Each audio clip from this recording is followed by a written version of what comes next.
Voici donc une lettre que j'écris à Moïse pour créer le lien et ne pas parler à lui à la troisième personne. Vous savez que ce qui distingue l'étude de la Torah de la prière, c'est que lorsqu'on étudie la Torah, c'est comme une lettre que nous lisons de quelqu'un, ou bien l'investigation qu'on porte sur l'existence ou l'œuvre de quelqu'un.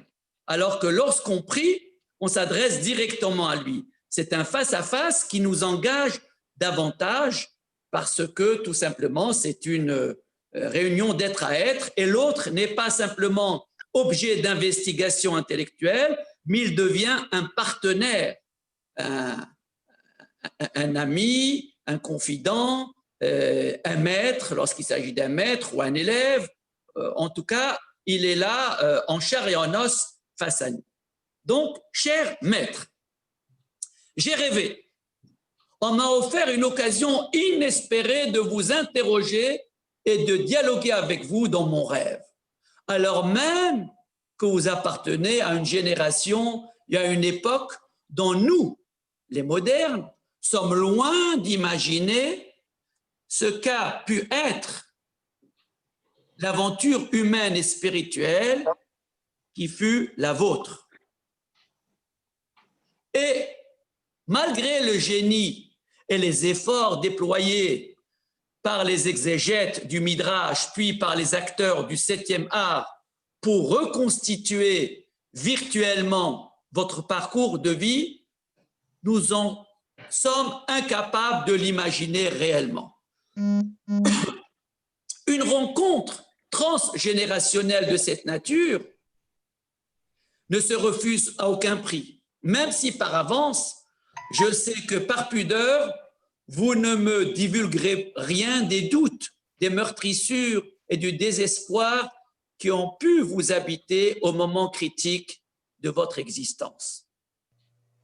Personnellement, de par ma curiosité intellectuelle et de par ma quête spirituelle, je n'aurais pas hésité un instant à vous interroger sur votre expérience de prophète, de disciple privilégié de Dieu, puisque vous avez passé en sa compagnie dans un colloque singulier 3 périodes successives de 40 jours. J'imagine que vous avez pu, durant ces séjours au sommet du Sinaï, converser avec lui sur le sens ultime de la Torah, sur l'intérêt que lui porteront les générations de toutes les époques, y compris la nôtre.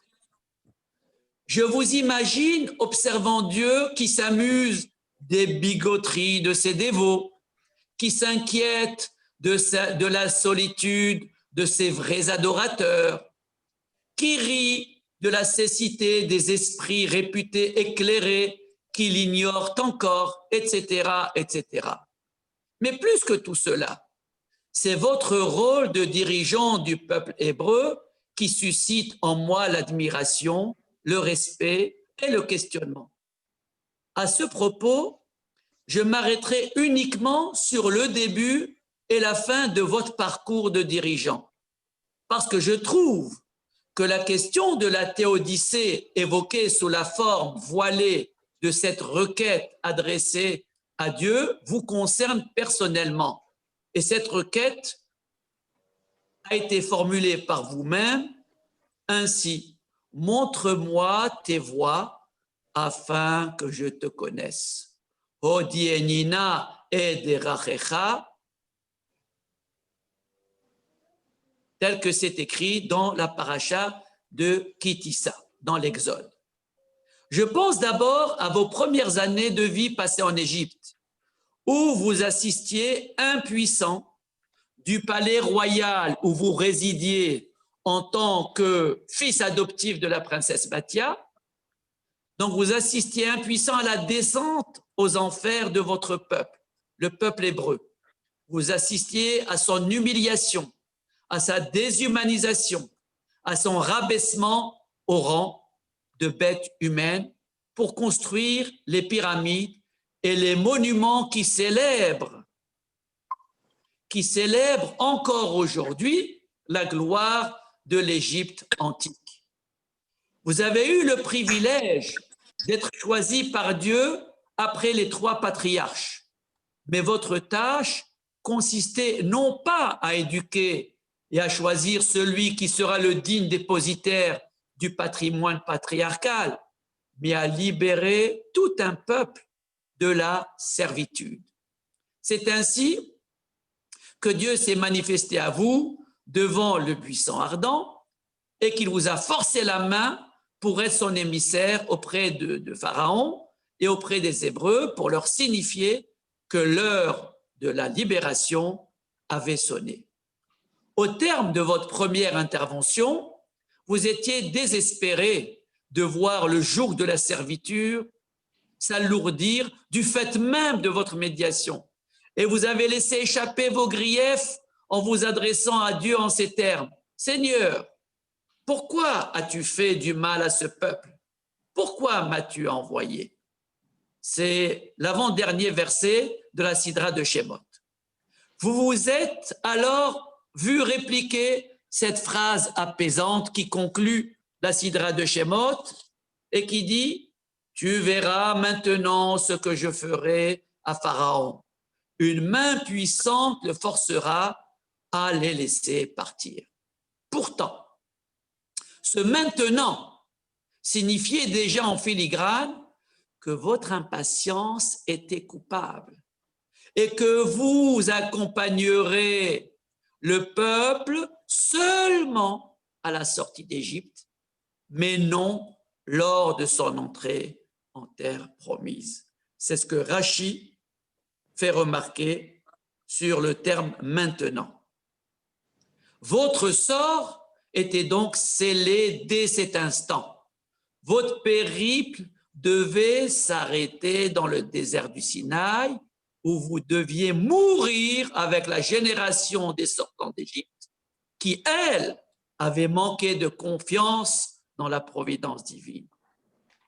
Pourtant, cela ne vous a nullement découragé, ni rien enlevé à votre détermination à libérer les Hébreux, lesquels montraient quelque résistance à vous suivre, et bien sûr, c'est là un euphémisme.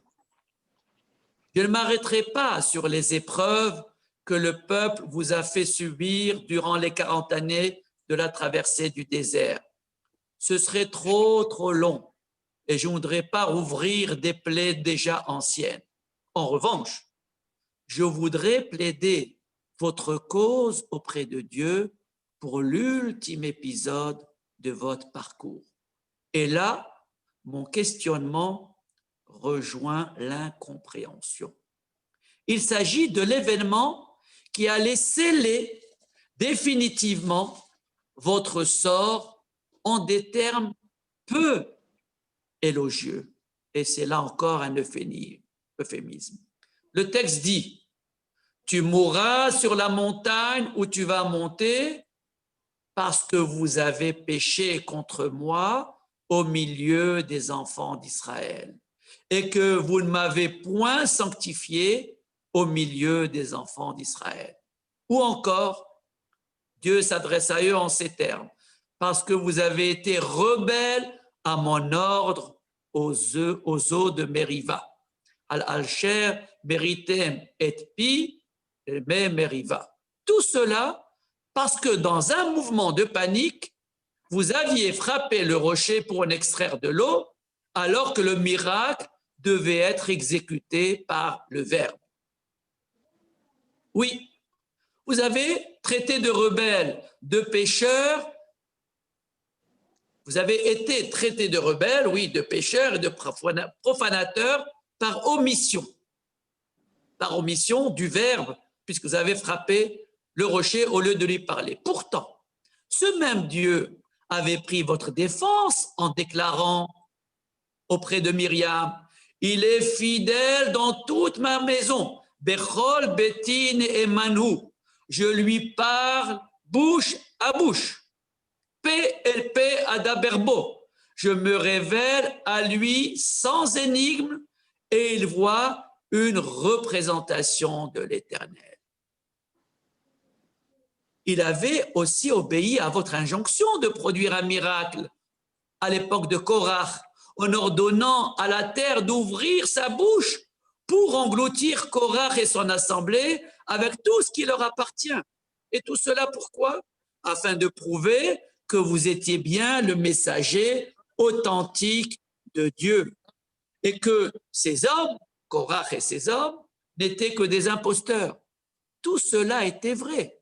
Et en même temps, la sanction de votre mort dans le désert s'imposait dans toute sa rigueur, malgré toutes les supplications que vous avez adressées à Dieu pour demander le pardon. Dans la paracha de Vaetranan, vous en faites mention. Votre faute était sans doute excusable, mais visiblement non pardonnable. Exactement le contraire de ce que dit Vladimir Yankelevitch dans son livre Le Pardon, qui dit que précisément le pardon a été créé pour les fautes inexcusables. Vous étiez excusable, mais visiblement, vous n'étiez pas pardonnable. Vous avez certainement une explication pour justifier une telle rigueur à votre égard.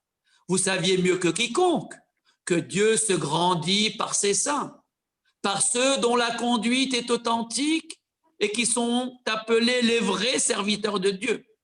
C'est d'ailleurs par cette qualité que la Torah vous qualifie dans le récit qui relate votre décès au début du livre de Josué.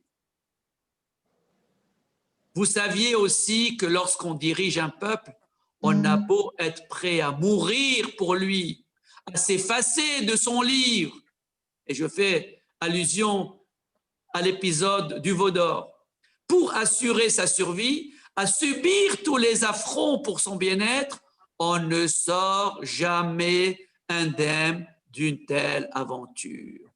L'abnégation et le dévouement du chef ne lui donnent droit à aucun écart de conduite, y compris dans les moments de crise. Vous, Moïse, vous l'avez expérimenté à vos dépens. Nous, peuple juif d'aujourd'hui et d'hier, sommes fiers d'avoir eu un dirigeant de cette carrure morale, intellectuelle et spirituelle. Vous êtes aussi pour nous le modèle du maître parfait, Moshe Rabbeinu, celui qui se soucie simultanément et de la réception de l'enseignement transmis aux disciples et de son bien-être physique et moral, tels que peuvent être les parents pour leurs enfants.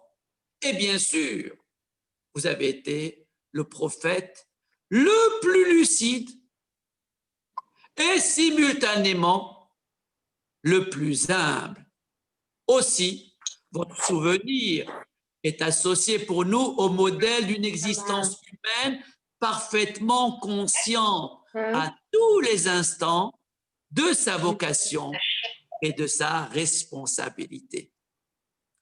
Voilà, chers amis, cette lettre que j'ai adressée à Moïse. Bien sûr qu'elle pourrait être bien plus longue, beaucoup plus détaillée sur beaucoup d'événements. J'aurais pu citer le traité Brachot dans le folio 5a, dans lequel Moïse fait part de son questionnement sur la théodicée. J'aurais pu également m'arrêter sur des événements, des mraglim, des explorateurs, dans lequel Dieu donne l'initiative à Moïse de décider de les envoyer ou de ne pas les envoyer, et il endosse la responsabilité de les envoyer, tout en sachant que cette mission allait être un échec. Mais il voulait prouver par l'expérience qu'effectivement, ces hommes n'étaient pas encore suffisamment mûrs pour entrer en terre promise. C'est tout cela que Moïse a incarné durant les 40 années de son existence. Vous savez que Platon a écrit toute son œuvre avant l'âge de 40 ans, et de 40 ans à 81 ans, les dernières 40 années donc de son existence, il n'a rien écrit. Ben Moïse, c'est exactement le contraire. Jusqu'à l'âge de 80 ans, nous n'avons de Moïse que 2-3 petits chapitres au début de l'Exode. Mais l'essentiel de sa mission a été faite entre 80 ans et 120 ans. Et le livre de Moïse a tellement suscité de la curiosité de la part de Freud qu'il est resté avec un grand point d'interrogation, et tout ce qu'il a pu supputer sur l'homme Moïse dans son œuvre, l'homme Moïse et la religion monothéiste, est bien sûr violence, tension qu'il se fait à lui-même, puisque toutes ces hypothèses ont été balayées et par les historiens et par, je vous le signale, par Yosef Chaim Yerushalmi, qui était professeur d'université d'histoire donc à New York, qui a consacré tout un livre que je vous recommande, Le Moïse de Freud, de Yosef Chaim Yerushalmi, dans lequel cet auteur revoit avec brio, éloquence, tout ce que Freud a dit dans son livre posthume, puisque ce livre a été publié après la mort de Freud en 1941, même si quelques extraits de ce livre avaient paru de son vivant, mais l'intégralité de son œuvre est parue après. Et donc, Yosef Chaim Yerushalmi revient sur cette œuvre en répondant point par point et argument par argument sur tout ce que Freud a pu dire et dialoguer avec lui d'ailleurs. Il dialogue avec lui dans le dernier chapitre de ce livre. Voilà, chers amis, ce que l'homme Moïse doit nous inspirer avant même qu'il n'entre en scène. Nous aurons l'occasion, bien sûr, plus tard de revenir sur ce qu'a pu faire l'homme Moïse durant les 40 années de sa mission de dirigeant politique, de prophète et de législateur. Mais il me tenait à cœur de vous présenter la première partie de la vie de Moïse, à savoir sa naissance, son enfance, son adolescence, et puis sa première sortie sur le terrain de l'esclavage, de la construction des pyramides, parce que, comme je vous l'ai dit, on ne naît pas Moïse, on le devient. Et c'est ainsi qu'il faut investir dans l'avenir de nos enfants en leur donnant confiance en eux-mêmes pour qu'ils deviennent ces hommes grands et puissants dont ils ont le potentiel. Voilà, chers amis, ce que j'avais à vous dire jusqu'à présent. Et ce que je voulais vous dire également,